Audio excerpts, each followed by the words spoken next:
இப்போ அடுத்த கேள்வி என்ன அப்படின்னா, இது பொதுவாவே எல்லா இடத்துலயும் கேட்கப்படுது தான். என்னுடைய கேஸ நானே வந்துட்டு வாதாடிக்கலாமா?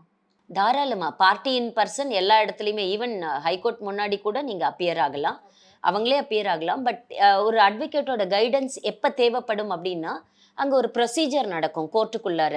இப்ப இந்த பெட்டிஷன எந்த செக்ஷன் கீழ போடலாம்?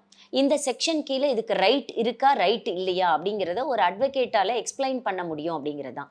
2வது சட்டம் வந்து எப்படின்னா, நீங்க மேற்பார்வையா பார்க்கிறதுக்கும், ஒரு சட்டத்த வந்து அப்படியே அந்த செக்ஷன எக்ஸாக்ட்டா அந்த செக்ஷன்ல என்ன ப்ரொவிஷன் இருக்கோ, அத படிக்கிறதுக்கும், அந்த ப்ரொவிஷன நம்ம எப்படி இன்டர்பிரட் பண்றோம் அப்படிங்கிறதுலயும் இருக்கு.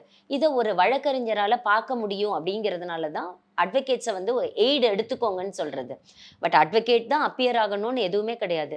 கம்ப்ளீட்லி ஃபேமிலி கோர்ட்ஸ்லலாம் பார்ட்டி இன் பெர்சன் தான். அங்க அட்வொகேட்ஸோட ரோல் ஒரு அசிஸ்டன்ஸ் தான். அதே சிவில் கோர்ட் போனீங்க அப்டின்னா, அட்வொகேட்ஸ் வக்காலத் போட்டு என்டர் ஆயிடுவாங்க. அங்க வந்து அவங்களே அப்பியர் ஆவாங்க. அவங்களே ரெப்ரசன்ட் பண்ணுவாங்க. ஹைகோர்ட்ஸ் முன்னாடியும்.